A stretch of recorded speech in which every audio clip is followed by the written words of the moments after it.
सारे भी करवा दूंगा, पर मेरे को एक बार बताना है कि भाई ट्राई करा हुआ नहीं हमसे, और वो दिखाना भी कि काम करा ट्राई। हाँ विनायक बताओ।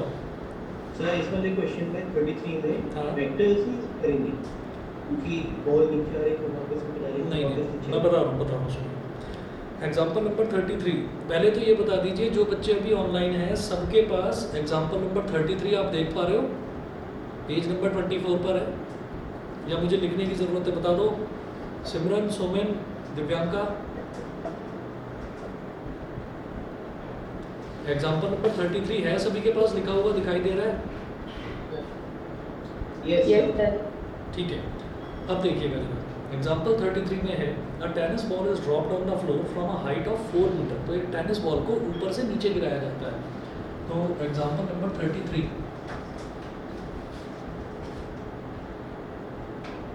एग्जाम्पल नंबर 33 तो आप समझ लीजिए कि हमारी मतलब कोई एक हाइट है, और वो हाइट कितनी दे रखी है 4 मीटर। 4 मीटर हाइट दे रखी है, यहाँ पर एक बॉल है, उस बॉल को नीचे गिरा दिया जाता है, ड्रॉप्ड का मतलब उसकी इनिशियल वेलोसिटी 0 होगी।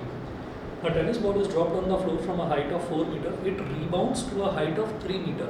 अब देखिएगा, एक टेनिस बॉल यहाँ से यहाँ गिरती है, और उसके बाद जब नीचे गिरती है, गिरने के बाद रिबाउंड करती है, मतलब ऊपर आती है। भाई कोई भी चीज़ अगर है तो टेनिस बॉल में, क्योंकि उसमें थोड़ा सा जो स्प्रिंग फैक्टर है वो थोड़ा सा ज़्यादा होता है उसका, कि जब वो गिरेगी, गिरने के बाद फिर वो वापस ऊपर जरूर आएगी। तो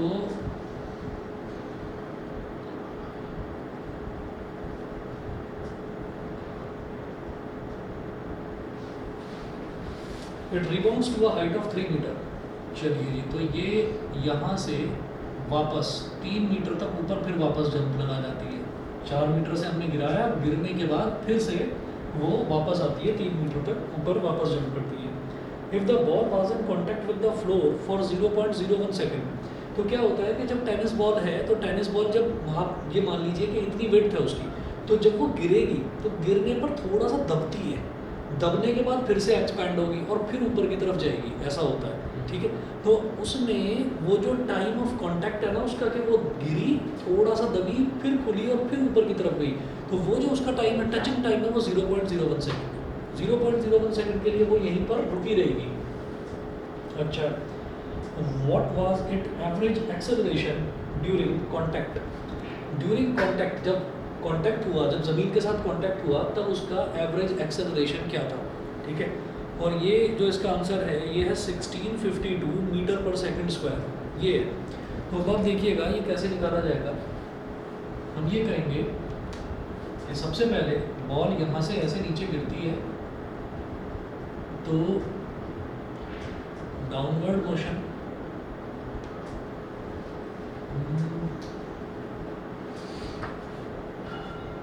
डाउनवर्ड मोशन लें। चलिए,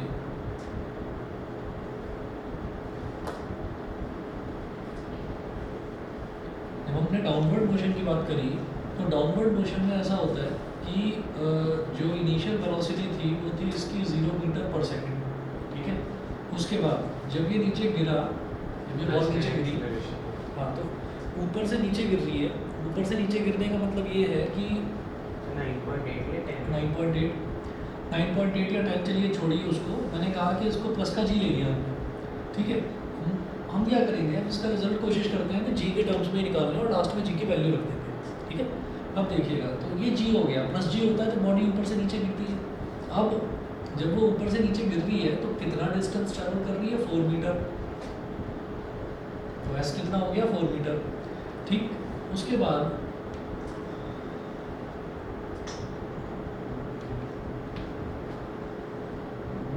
चार मीटर ये हो गया।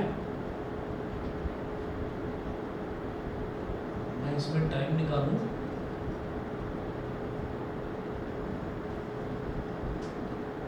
और ये वापस रिबाउंड करती है।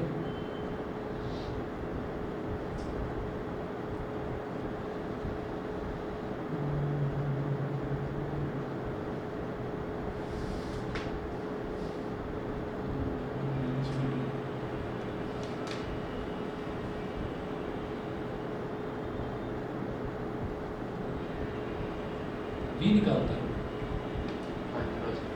v निकालते हैं। देखिएगा जब u a s और v है हमारे पास, तो हम यूज करेंगे third equation by third equation of motion, v square is equal to u square plus 2as, v square is equal to u यानी कि 0 का square plus 2 into g into 4। तो v square is equal to क्या हो गया हमारे पास 8g हो गया, 8g हो गया। अच्छा ये v स्क्वायर की वैल्यू हो गई, तो v कितना हो जाएगा, v हो जाएगा अंडर रूट 8g, ऐसे करके छोड़ दीजिए बस इसको। उसके बाद क्या होगा, अरे रुको तो सही है, रुकिए। अब क्या है कि अब वो जो बॉल है अब वो रिबाउंड कर रही है, ठीक। चलिए बॉल इज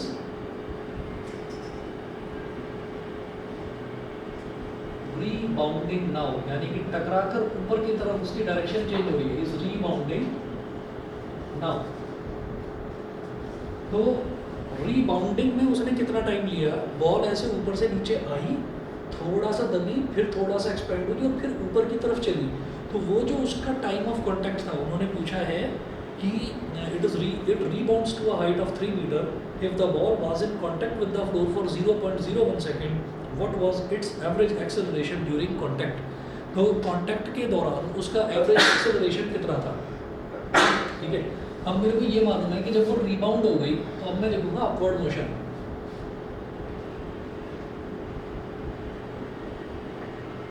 अब मैं लिखूंगा अपवर्ड मोशन। तो आप ये देखिए ऐसा तो नहीं है ना कि जितनी वेलोसिटी से वो नीचे टकराई उतनी ही वेलोसिटी से वो ऊपर जाएगी, ये नहीं पता हमको, ये नहीं पता कि वो कितनी वेलोसिटी से ऊपर जाएगी। तो देखते हैं जरा अपवर्ड मोशन की जब हम बात करेंगे तो अपवर्ड मोशन में उसकी इनिशियल वेलोसिटी क्या है ये मुझे नहीं पता, ये मुझे नहीं पता, लेकिन मुझे मालूम है कि उसकी फाइनल वेलोसिटी कितनी है, 0। वो बोल रहे हैं ना it rebounds to a height of 3 metre, मतलब यहाँ तक जाती है, इसका मतलब फिर नीचे आएगी, ठीक। तो इसका मतलब क्या हुआ कि वो 3 मीटर तक जा रही है, तो टॉप मोस्ट पॉइंट पर पहुँचकर उसकी वेलोसिटी 0 हो जाएगी। अपवर्ड मोशन में यही होता है। तो v कितना हो जाएगा इसका, 3 मीटर दिया है, 0 मीटर 5 दे रखा है, 0 मीटर पर सेकेंड, ठीक है। तो ये मैं सेकंड केस का दिख रहा हूँ अपवर्ड मोशन का, तो इस वाले v से और इस वाले v से कंफ्यूज मत होना। उसके बाद अब ये कितनी हाइट तक जाएगी, ये जाएगी 3 मीटर तक, ठीक है। और एक्सेलरेशन कितना होता है, जब बॉडी नीचे से ऊपर जाती है तो एक्सेलरेशन नीचे की तरफ होता है, यानी कि -g होता है। तो a हो गया -g, ठीक है। उसकी वैल्यू हम बाद में रख देंगे। उसके बाद देखिएगा हमारे पास u, v, s और a आ गया। तो अगेन मैं क्या करूँगा, third equation, by third equation of motion, by third equation of motion, v square is equal to u square plus 2as। v square कितना है, 0 का स्क्वायर, और u square plus 2 into -g into s कितना है, 3। तो 0 is equal to u square minus 6g, ये हो गया। तो u स्क्वायर की वैल्यू कितनी हो गई, 6g, यानी कि u की वैल्यू कितनी हो गई, अंडर रूट 6g। यहाँ तक क्लियर, ठीक है। अब मेरी बात आप ध्यान से समझना कि जब जिस वेलोसिटी के साथ बॉल नीचे टकराई, ठीक है। अब मैं सिर्फ टाइम ऑफ कॉन्टैक्ट की बात करता हूँ, तो यहाँ हम लिखेंगे कि now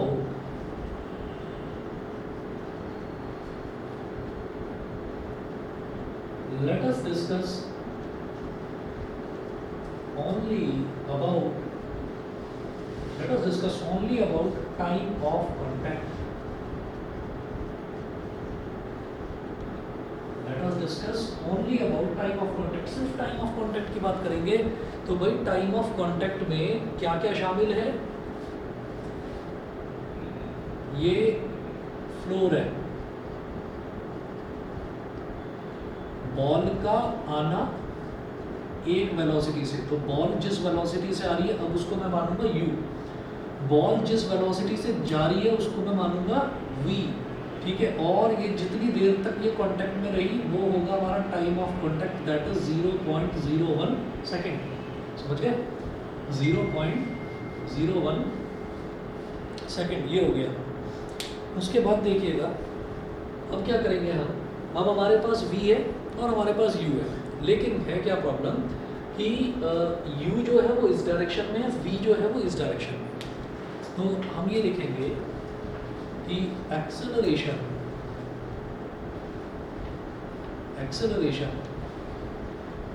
is equal to change in velocity upon time taken, तो v minus u upon t, v minus u upon t, v minus u. अब अगर आप इस v को पॉजिटिव मान रहे हैं तो इस u को आपको नेगेटिव मानना पड़ेगा, ठीक है। कैसे करेंगे, आप ऐसा लिखेंगे फिर v की वैल्यू कितनी है, मतलब ये जो ऊपर जा रहा है, ये जिस वेलोसिटी से जा रहा है भाई, अपवर्ड मोशन में जो ऊपर जा रहा है वही हमारा इस केस में भी है। तो यहाँ पर v की जगह लिखें √6g और यहाँ पर u की जगह लिखिए √8g और बाहर लगाना माइनस साइन, बाहर लगाएंगे माइनस साइन। माइनस साइन क्यों लगाएंगे, क्योंकि मैं अगर इसको पॉजिटिव मान रहा हूँ तो इसको नेगेटिव ले लो। आप कहेंगे नहीं मेरे को तो इसको पॉजिटिव मानना है, तो फिर इसको नेगेटिव ले लो, क्योंकि डायरेक्शन अलग अलग है ना। हाँ, मैं एक्सेलरेशन निकालूंगा तो v minus u upon T निकालना है, वो अपने आप ही प्लस हो जाएगा, वो अपने आप ही प्लस हो जाएगा। तो देखिए v की वैल्यू √6g हो गई, माइनस u की वैल्यू कितनी हो गई, माइनस √8g, अंडर रूट में है जी की, और अपॉन में t कितना है 0.01, ये है, ठीक है। अब आप ये देखिएगा कि इसमें हमारे पास √6 है, ऐसे नहीं होगा, सुनिए, √6g और माइनस माइनस प्लस √8g और अपॉन 0.01, ठीक है। तो हम ये कर सकते हैं कि अपने उसके लिए, हम अपने कंफर्ट के लिए हम क्या करते हैं कि जैसे इसमें दे नहीं रखा है, 9.8 मानकर भी कर सकते हैं, उससे भी कोई प्रॉब्लम नहीं, 9.8 मानकर भी करा जा सकता है। चलिए 9.8 ही मान लेते हैं, जैसे 6 है और 9.8 हमने ले लिया, तो 6 × 9.8, या एक काम करो ना, 10 ले लो जी को, 10 ले लो, सही रहेगा। अच्छा जी है, हाँ, जी की वैल्यू लेनी है ना, हम शुरुआत में ले सकते थे, हम अब ले रहे हैं 8 × 10, 6 × 10, ये हो गया, और 0.01। उसके बाद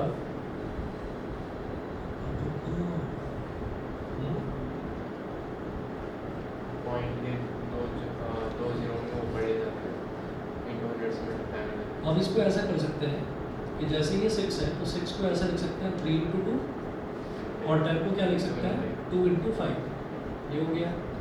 इसी तरह से 8 को क्या लिख सकते हैं 2 × 2 × 2 × 2 × 2, और 5 इसको क्या लिखेंगे 2 × 5 अपॉन 0.01। ये 2 की पावर 2 है, तो ये बाहर आकर क्या हो जाएगा, ये 2 हो जाएगा, 2 और √3 × 5 प्लस यहाँ पर 2 की पावर 2, 2 की पावर 2, तो 2 की पावर 4 हो गया टोटल, ठीक है। इसको बाहर निकालेंगे तो ये बन जाएगा 2 की पावर 2, 2 की पावर 2 बाहर, और अंदर बचा √5 अपॉन 0.01, ठीक है। अच्छा जी, ये मिटा रहा हूँ मैं।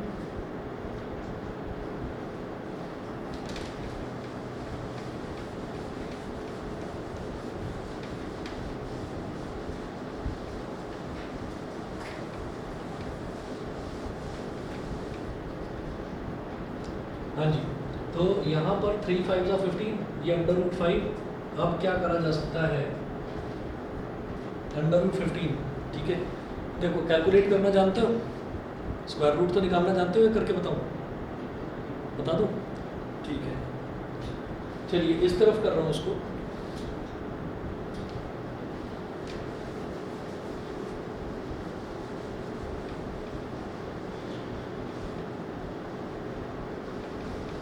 एक तरफ मेरे को निकालना है √5 और एक तरफ निकालना है √15।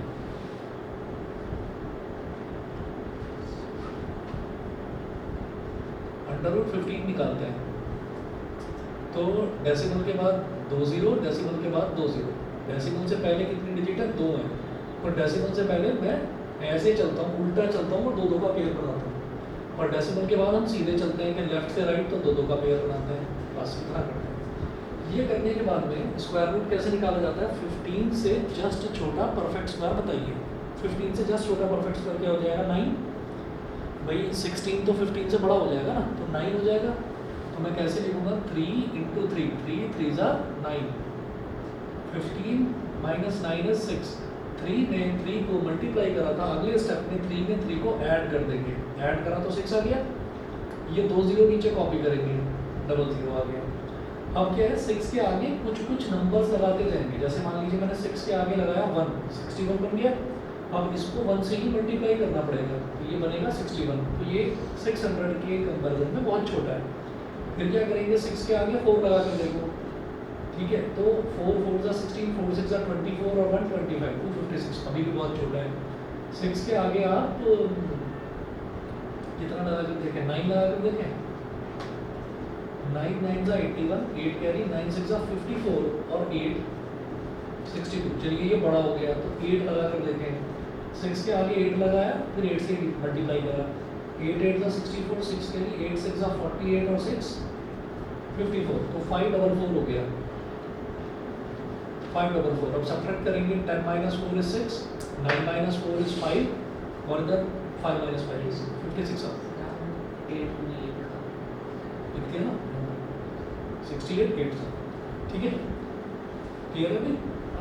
अब देखिएगा 68 में 8 को मल्टीप्लाई करा था तो 544 आया था। अब 68 में 8 को ऐड कर देंगे, ठीक। ऐड करेंगे तो क्या बन जाएगा? 68 + 8 76। 76 के आगे एक एक करके नंबर लगाते चले जाएंगे और ये 2 0 नीचे कॉपी करेंगे तो 5600 बन गया। तो 76 के आगे अगर मान लीजिए मैं 4 भी लगाता हूँ तो अंदाजे से देखिए 4 7 ज़ा 28 होता है। हमें चाहिए 2800 लगभग आ जाएगा, 2800, ठीक है। नहीं, मेरे को 5600 के आसपास चाहिए। तो अब क्या करेंगे? आप लगा लीजिए यहाँ पर 7 लगा लो। चलो 7 6 ज़ा 42, 7 7 ज़ा 49 और 4 और यहाँ पर 53 बन रहा है, ठीक है। 8 ही लगाओ।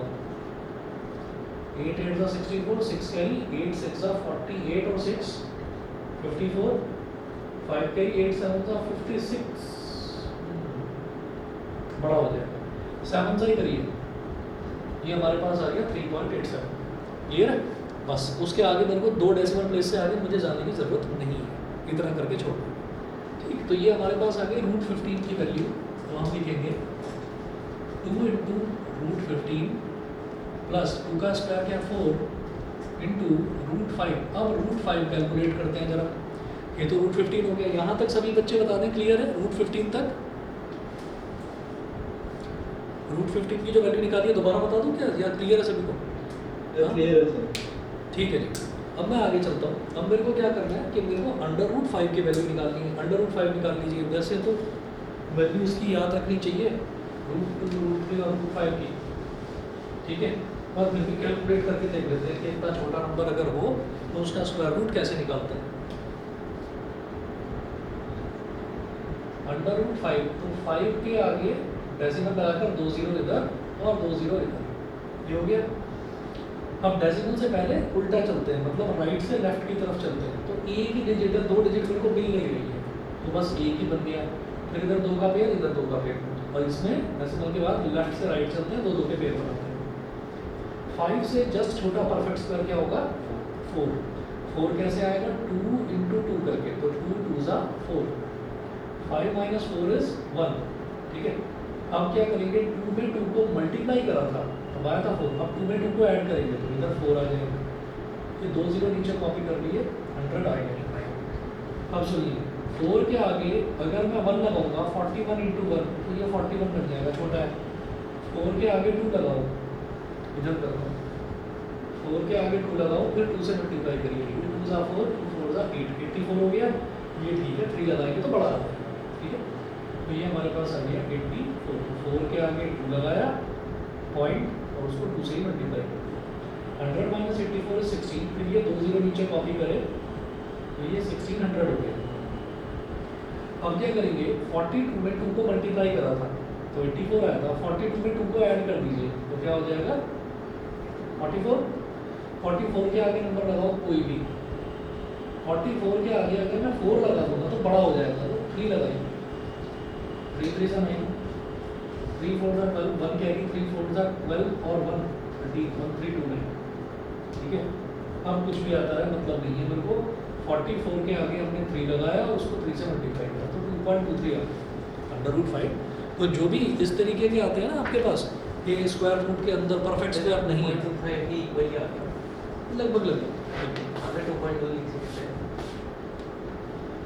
हमने अब और डिनोमिनेटर में यहाँ पर क्या था 0.01। अब हमारे पास √15 और √5 की वैल्यू आ गई, वैल्यू सब्स्टिट्यूट करो तो 2 इंटू √15 कितना था 3.87 प्लस 4 इंटू √5 कितना था 2.23 अपॉन 0.01। हाँ जी मल्टीप्लाई करिए, 2 7 जा 14, 2 8 जा 16 और 1 17, 1 कैरी, 2 3 जा 6 और 1 7। ठीक है, ठीक है। अच्छा प्लस 4 3 जा 12, 1 कैरी, 4 2 जा 8 और 1 9, 4 2 जा 8, 8.92, 0.01, 4 3 जा 12, 4 2 जा 8 और 1 9। ठीक है, 4 2 जा 8, 8.92, 2 7 जा 14, 1 कैरी, 2 8 जा 16 और 1 17, 1 कैरी, 2 3 जा 6 और 1 7। ठीक, ऐड करिए 4 और 2 6, 7 प्लस 9 16, 1 कैरी 7 प्लस 8 15, हो गया 16.66 अपॉन 0.01। इधर भी डेसिमल के बाद 2 डिजिट, इधर भी डेसिमल के बाद 2 डिजिट, कैंसिल आउट हो गया 1666 मीटर पर सेकंड स्क्वायर। ये हमारा जो कांटेक्ट के दौरान उसका एवरेज एक्सेलरेशन है वो है। इनका हाँ इनका 1652 आ रहा है, हमारा 1666 आ रहा है। इसका मतलब क्या है 9.8 लेना था, समझ गए? इसका मतलब ये 9.8 लिया था ना, हमने 10 लिया था तो हमारा 10 के हिसाब से सही आया है, 9.8 ले लेंगे। अगर हम 10 ले लिया उसमें नहीं दिया हुआ तो 8 देंगे। नहीं नहीं ठीक है, सही है ना, कोई दिक्कत तो नहीं होगी। कोई दिक्कत नहीं है, लेकिन कोशिश ये करिए 9.8 लेना है, क्योंकि यहाँ पर स्क्वायर रूट लेना था तो मैंने कहा चलो 9.8 नहीं लेते हैं। अगर मान लीजिए 9.8 लेते ना यहाँ पर तो 6 इंटू 9.8 जैसे करते तो एक फ़ायदा भी मिलता है यहाँ पर कि अपॉन में 10 हो जाता, ये हो जाता 6 इंटू 98 को मैं लिख देता 2 इंटू 49 अपॉन 10। ठीक है, और फिर 49 का स्क्वायर रूट मतलब 7 आ जाता था, और इसको हम कर लेते 3 इंटू 2, थोड़ा सा बड़ा होता, बस थोड़ा सा बड़ा बन जाता क्वेश्चन, और कुछ नहीं आता 1652 आ जाता रिजल्ट आपका। ठीक है, ठीक है ना, तो ये हमने 10 लेकर कर दिया, अब 9.8 लेकर करेंगे। बताइए क्वेश्चन क्लियर है? ठीक है, तो जब भी आप कभी याद रखिएगा ये अपने ही टाइप का एक इकलौता क्वेश्चन है, और इसमें डाउट तभी आएगा बच्चों को जब वो प्रैक्टिस करेगा। तो भाई प्रैक्टिस करना इन क्वेश्चंस की, जो बीच के छोड़े हैं इनको जरूर कर लेना। ठीक है, चलिए मैं आगे चलता हूँ। इसमें हम करेंगे नेक्स्ट, हम ग्राफ वाला करेंगे। ग्राफ वाला हमारा पोर्शन इसमें बच रहा है, और ग्राफ के क्वेश्चंस भी आते हैं, न्यूमेरिकल्स आते हैं ग्राफ में। ठीक है, 1 मिनट दीजिए मुझे, बस 1 मिनट में आया।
चलिए जी, अब ग्राफ्स पर आते हैं।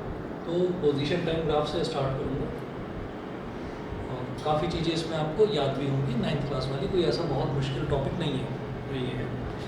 इसके न्यूमेरिकल्स भी काफ़ी इंटरेस्टिंग है। यहाँ से स्टार्ट करूँगा।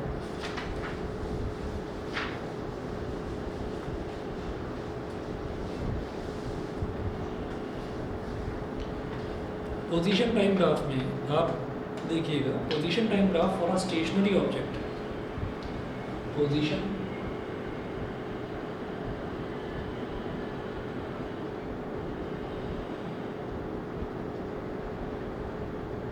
टाइम ग्राफ्स, पहला है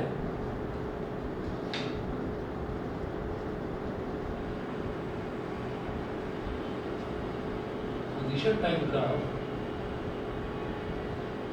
for a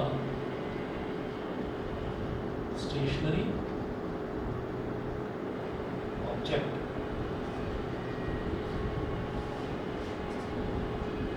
Position time graph for a stationary object. तो स्टेशनरी ऑब्जेक्ट का मतलब क्या है कि वो जो ऑब्जेक्ट है वो रुका हुआ है, एक पोजीशन पर स्टेशनरी है, स्टेबल है। इसका मतलब क्या हुआ कि उसकी तो पोजीशन चेंज ही नहीं हो रही है, मतलब वो जहाँ पर है वो वहीं का वहीं पर रुका हुआ है। तो हम ये कहेंगे कि यहाँ पर y एक्सिस पर हम लेंगे पोजीशन,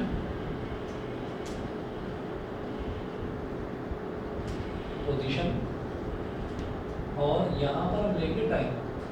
ठीक है, पोजीशन का मतलब क्या है, आप ये समझ लीजिए कि जैसे कि एक रोड है और उस रोड पर हमने मार्किंग कर रखी है 1 मीटर, 2 मीटर, 3 मीटर, 4 मीटर। तो आप ये समझिए, जब हम बोल रहे हैं स्टेशनरी ऑब्जेक्ट का मतलब ये है कि कोई ऑब्जेक्ट 2 या 3 मीटर चला और फिर रुक गया, वहीं खड़ा हो गया। तो इसका मतलब क्या है कि स्टेशनरी है। स्टेशनरी का मतलब ये है कि यहाँ मान लीजिए वो इस पॉइंट पर पहुंचा और फिर टाइम बढ़ता जा रहा है, धीरे धीरे टाइम धीरे धीरे बढ़ता जा रहा है। इधर मैंने देखा तो भी यहीं पर है, पोजीशन चेंज नहीं हो रही है। अगले टाइम पर मैंने देखा 1-2 सेकंड बाद तो भी यहीं पर, फिर देखा फिर यहीं पर, फिर आगे देखा फिर यहीं पर, मतलब टाइम धीरे धीरे बढ़ता जा रहा है और हम जब उसकी पोजीशन चेक कर रहे हैं तो सेम पोजीशन पर है। तो इन सभी डॉट्स को जब हम मिलाएंगे तो we will find a straight line parallel to the x axis, यानी कि parallel to the time axis. ऐसा होता है, समझ गए? तो पोजीशन टाइम ग्राफ जब भी कभी हम किसी स्टेशनरी ऑब्जेक्ट की बात करेंगे तो स्टेशनरी ऑब्जेक्ट का मतलब ये है कि जो लाइन मेरे को मिलेगी वो मिलेगी, ग्राफ जो मिलेगा parallel line to the time axis, ये हो जाएगा। क्लियर है पोजीशन टाइम ग्राफ। दूसरा देखेंगे position time graph for uniform motion.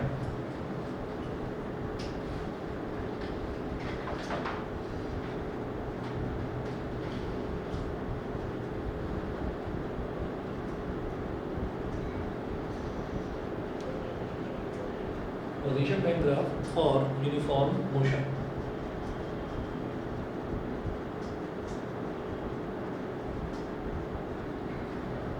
Uniform motion का मतलब क्या है? यूनिफॉर्म मोशन का जो डेफिनेशन हमने देखी थी वो क्या थी कि भाई जिसमें a body travels equal distances in equal intervals of time. ठीक है, वो होता है पोजीशन टाइम ग्राफ जब हमारा यूनिफॉर्म मोशन होता है। यूनिफॉर्म मोशन में जब मेरे को पोजीशन टाइम ग्राफ बनाना है तो किस तरीके से बनाऊंगा, देखिए y एक्सिस पर पोजीशन,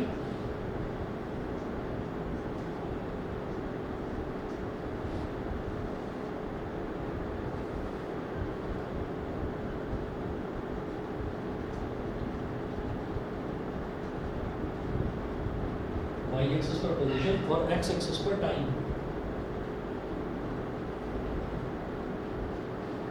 यहाँ पोजीशन, यहाँ पर x एक्सिस पर टाइम। अब आपने ग्राफ ऐसे बना दिया, इसका मतलब क्या है?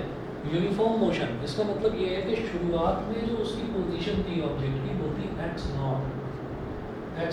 नॉट का मतलब क्या है कि जब टाइम आपका 0 था तो उस टाइम जो आपने पोजीशन दी वो हो गई x, सबस्क्रिप्ट में लिख दिया 0, तो उसको 0 अगर सबस्क्रिप्ट में लिखा हुआ है तो उसको x नॉट बोल देते हैं। ठीक है, अब देखिएगा आगे जो ये ग्राफ बन रहा है इस तरीके से बन रहा है, ऊपर की तरफ उठता हुआ ग्राफ। तो जब उठता हुआ ग्राफ बनेगा तो उसमें हम ये कहेंगे कि अगर 1 सेकंड टाइम था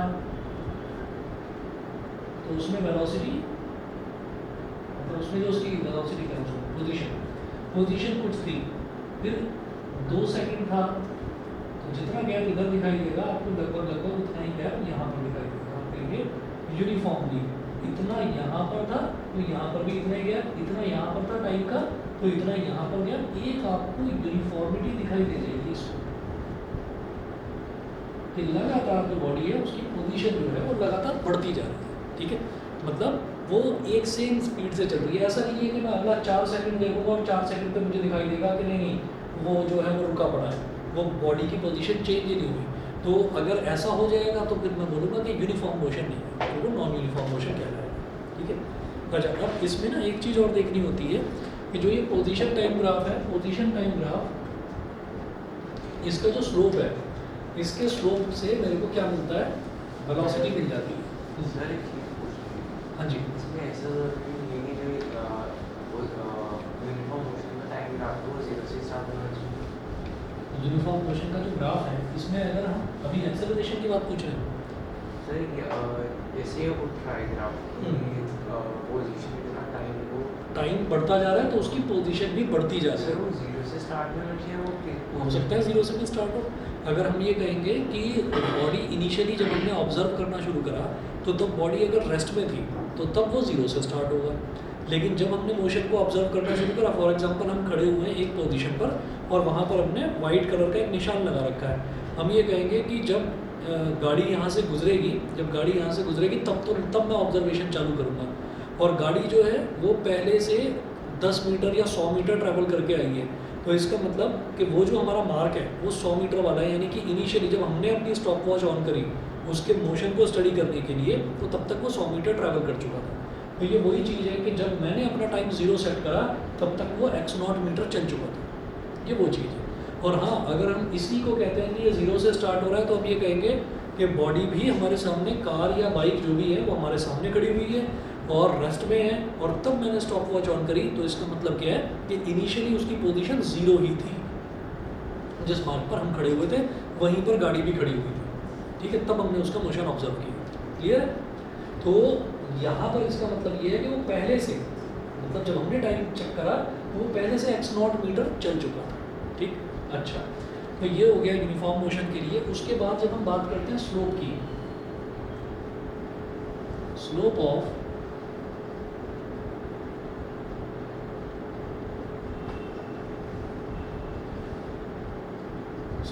position time graph is equal to, इसको बोलेंगे tan थीटा। क्योंकि ये चीज़, अच्छा ये चीज़ आपने 9th क्लास में नहीं पढ़ी होगी, ये चीज़ आपके लिए अब नहीं है, 9th में था ना ये चैप्टर, इसलिए 9th की बार बार बात करता हूँ। तो tan थीटा, और ये कैसे निकाला जाएगा, ये ऐसे निकाला जाएगा कि जो भी ये ग्राफ है, जो भी ये ग्राफ है वो जहाँ से स्टार्ट हो रहा है, मतलब 0 वाला जो टाइम था, तो तब जब हमने हमारा मोशन जब हमने ऑब्जर्व करना शुरू करा तो हम उस पॉइंट पर क्या करेंगे, टाइम एक्सिस के पैरेलल एक लाइन ड्रॉ कर देंगे। तो हमने क्या करा, टाइम एक्सिस के पैरेलल एक लाइन ड्रॉ कर दी ऐसे। ठीक है, तो ग्राफ ऐसे है, ये ग्राफ एक्स एक्सिस के साथ, एक्स एक्सिस एक तरह से यही है हॉरिजॉन्टल एक्सिस, तो ये जो ग्राफ है ये इस हॉरिजॉन्टल एक्सिस के साथ जो एंगल बना रहा है that angle is theta. Anti clockwise direction में बनना चाहिए एंगल, ये याद रहे। तो एंटी क्लॉकवाइज डायरेक्शन में जो ये एंगल बन रहा है दैट इज थीटा, ये थीटा हो गया। ठीक है, अब उसके बाद हम ये कहेंगे कि अगर मेरे पास ये एंगल है तो फिर मुझे परपेंडिकुलर और बेस की ज़रूरत नहीं है। अगर ये एंगल है तो परपेंडिकुलर और बेस की ज़रूरत नहीं है हमको। और हाँ, अगर एंगल नहीं है तो मैं ये कहूँगा कि भाई यहाँ पर फिर आप चेक करिए कि ग्राफ कहाँ तक जाता है। हमने कहा कि ग्राफ यहाँ से ए से स्टार्ट होता है और बी तक जाता है, तो हम ये कहेंगे कि इनिशियल पॉइंट ग्राफ का ए था, तो इनिशियल पॉइंट से तो एक्स एक्सिस के पैरेलल एक लाइन ड्रॉ कर ली। फाइनल पॉइंट बी था, तो यानी कि फाइनल पॉइंट से वाई एक्सिस के पैरेलल एक डॉटेड लाइन ड्रॉ कर ली। ऐसे वाई एक्सिस के पैरेलल एक डॉटेड लाइन आपने ड्रॉ कर दी, दोनों जहाँ पर मिलेंगे वहाँ पर 90 डिग्री का एंगल बन जाएगा। ठीक है, ठीक, तो ये हमारे लिए क्या हो गया, परपेंडिकुलर, और ये हमारे लिए क्या हो गया, बेस। तो अगर मेरे पास एंगल दे रखा है, हमने एंगल हमको नहीं मिलता था 9th क्लास में जब ग्राफिकल मोशन के क्वेश्चंस आते थे, अब आपको एंगल मिल सकता है। ठीक है, एंगल वही मिलेगा जो आप जानते हैं, 30 डिग्री, 45 डिग्री, 60 डिग्री, बस यही एंगल मिलेगा। 90 डिग्री पर तो सीधा ऐसे ही ग्राफ बन गया ना सीधा। ठीक, तो ऐसा ग्राफ पॉसिबल नहीं है कि 0 टाइम पर कोई बॉडी रॉकेट की तरह उड़ गई, मतलब उसकी पोजीशन इनफाइनाइट होगी, तो ऐसा पॉसिबल नहीं है। तो हमें ये तो एंगल मिलेगा, नहीं मिलेगा तो मुझे ये वाली हाइट मिल जाएगी, तो ये परपेंडिकुलर हो गया, ये बेस हो गया। और परपेंडिकुलर अपॉन बेस क्या होता है? tan थीटा ही होता है, आप 10th में पढ़कर आए हैं, ठीक है। तो tan थीटा या फिर perpendicular upon base,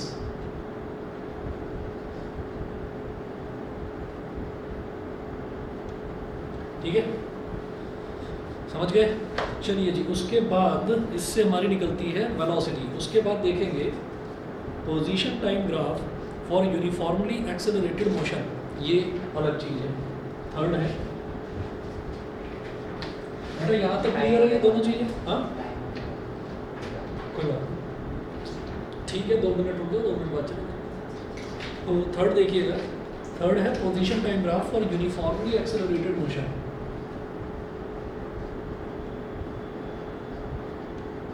position time graph और यूनिफॉर्मली एक्सेलरेटेड मोशन।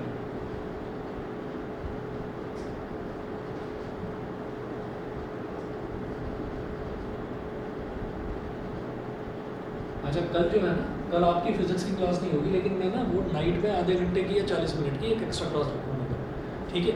अगर कोई ऑफलाइन आ सके कंफर्टेबली आ जाना, नहीं आए तो कोई बात नहीं, ऑनलाइन, मतलब उसमें जो मेजर कोड है वो हमारा ऑनलाइन रहेगा, मैं पढ़ाऊँगा भी उसी तरीके से कि आराम से समझ में आ सके आप, ठीक है। और अगर फिर भी चाहते हैं कि भाई ऑफलाइन आप आ सकते हैं, कंफर्टेबल है तो आ जाना, कोई बात। 9 बजे रखूँगा, 9 से 9:30 या 9:40 तक, बस ज़्यादा लंबी नहीं है। और uniformly accelerated motion, uniformly accelerated motion का मतलब क्या है कि अब जो ग्राफ है वो ग्राफ आपका ऐसा ना बनकर, और ग्राफ जो है वो थोड़ा सा कर्व इस तरीके का बनेगा, ठीक है। तो हमने क्या लिया,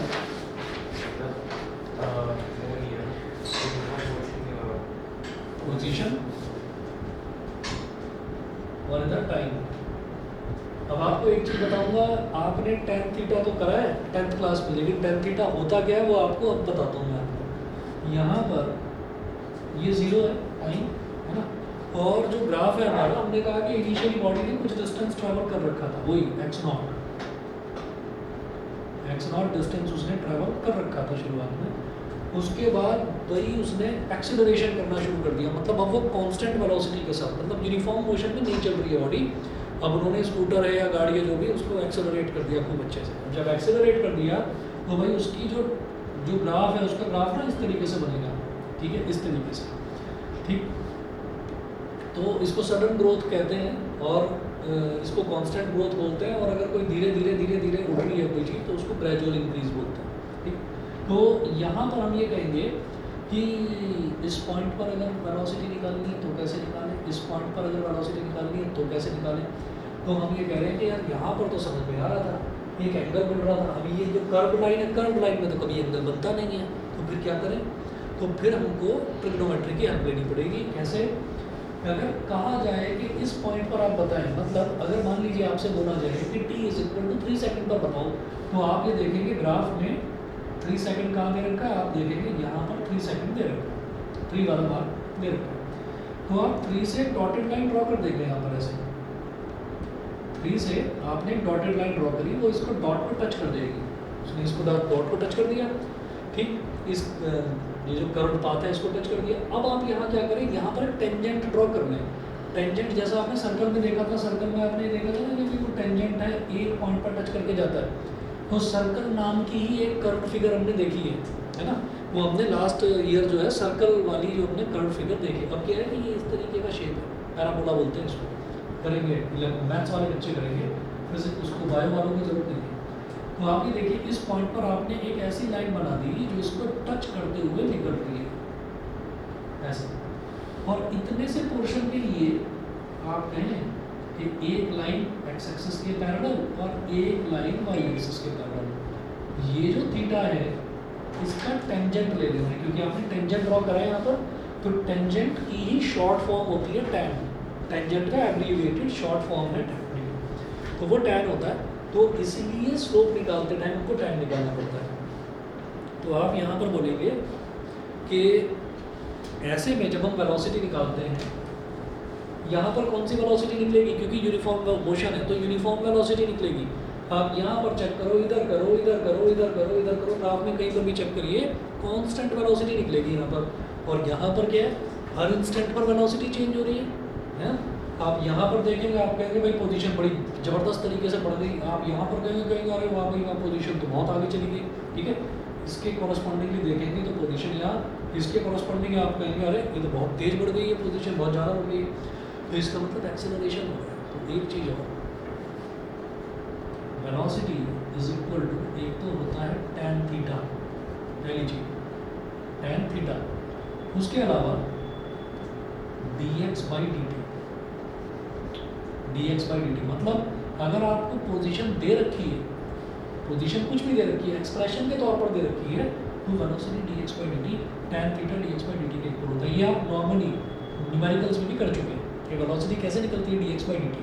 तो dx बाई dt अगर एक्सप्रेशन दे रखा है तो उसकी तरह से करेंगे, एंगल दे रखा है तो tan थीटा ये लगा कर करेंगे, ठीक है। इतना करिए बस इसमें। उसके बाद जो वेलोसिटी टाइम ग्राफ है आपके 3 तरीके के बच रहे हैं, बस नहीं 2 तरीके के बचे हैं बस। ये करवाता हूँ अगली क्लास में, न्यूमेरिकल करवाता हूँ, तो अगली क्लास आपकी ना ऑनलाइन हो सकती है, उसके लिए प्रिपेयर करिए, ठीक है। चलिए जी, ओके थैंक यू। ओके।